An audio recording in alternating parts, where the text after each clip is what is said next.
What's up, guys? Dominic D. Hargrove here, Slight Edge Performance Program, helping student athletes make the quantum leap in their very own evolutionary educational experience. My name is Dominic D. Hargrove, founder and president of Slight Edge Performance Program, serving as a valuable resource and tool for coaches, parents, and student athletes. This video is 3 ways.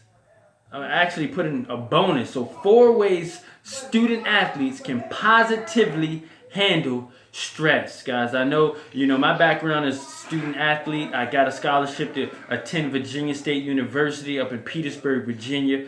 Absolutely phenomenal, fun time in my life. And through that experience, I learned many life lessons that I now give back to student athletes, parents, and coaches so you can kind of quicken your route to success. Now, my story is a little different from most success stories for student athletes. I failed my biology class freshman year, and I got an academic probation warning letter sophomore year, warning me if I didn't get my act together, I'd be getting suspended from school. So that's when I kind of made the click in my brain, and major shout out to mentorship for helping me along the path. So 4 ways student athletes can positively handle stress. Let's talk about some of the things that student athletes are facing and why the stress is there.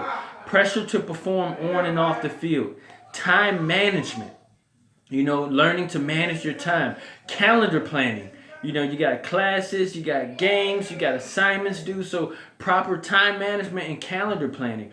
Preventing injury. You have to be healthy. Whether you're in high school, college, or a professional athlete, you got to be healthy. You got to be ready to go and play on the field and take advantage of your opportunity.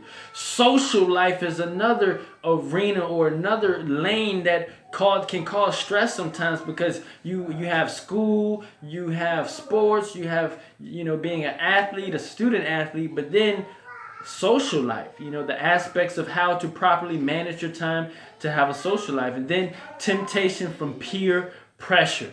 You might be a student athlete, but it may be people in your class or in your environment who aren't student athletes. They don't necessarily understand the discipline and the time management and the structure that goes behind being a student athlete. So some ways that's going to help you to positively handle that stress, and what I call transmuting that stress, is to develop your faculty of imagination. Learning to envision the end at the beginning. Quick story. When I was in 10th grade in high school, I was going into that summer. I know football season was coming up. That was going to be my first time in high school playing football. So what did I do? I got an East Bay magazine, and I started cutting out the football cleats that I wanted. I started cutting out the football gloves that I wanted. At that time, 2001, 2002, the Miami Hurricanes were the best team in college football. So Antrell Rowe, he played cornerback, punt return, and wide receiver for the Miami Hurricanes. I posted up pictures of him on my wall in my room.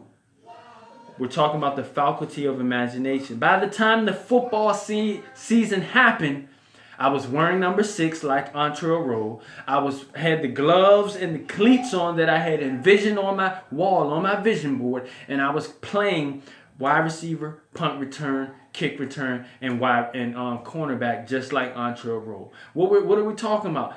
Utilizing and understanding the faculty of our God-given imagination.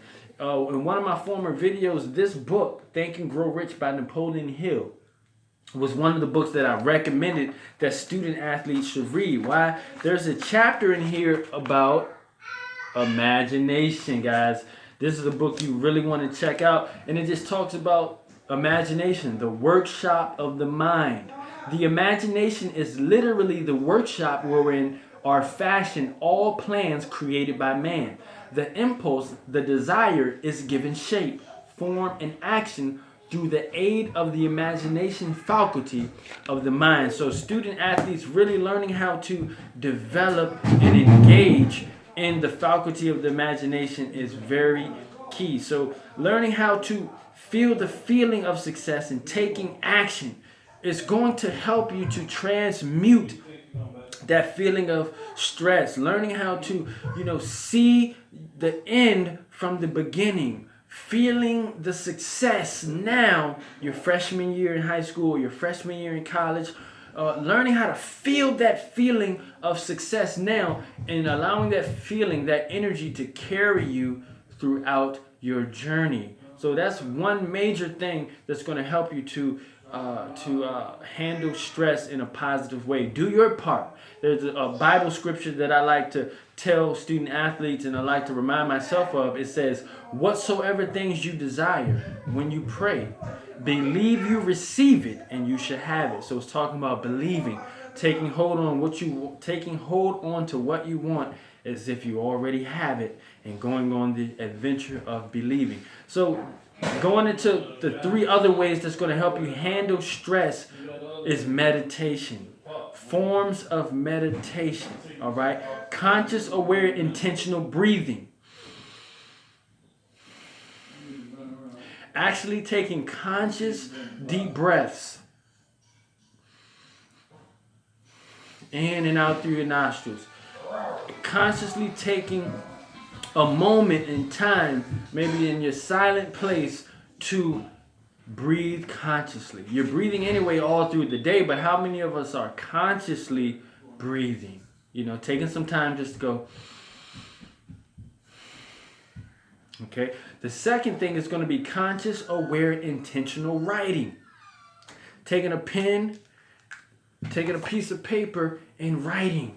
I like to write affirmations. I like to do creative writing. I like to write down and take things out of my brain and put it onto a piece of paper, like I am successful, or I am extremely super mega wealthy, or I am a playmaker, or I am making a positive difference, or I am breaking records. Just use your creative imagination, engage your brain, and do some creative writing. The third thing is conscious, intentional reading. You know, my mentor told me about the power of reading books like this one. I also read a book called The Slight Edge. And not just reading silently, you know, just in your head, but one thing that's going to help you is reading out loud. Conscious, intentional reading, because when you read out loud, like, the imagination is literally the workshop wherein are fashioned all plans created by man. That's what I call conscious, intentional reading, where you read out loud as if you're giving a speech or talking to someone. That's going to help you translate that skill in your professional realm, you know, in the classroom when you have to do presentations. So conscious, intentional reading. And the fourth bonus is classical music. Listen to Mozart. Listen to guys like Bach. Listen to jazz music, some Duke Ellington, okay?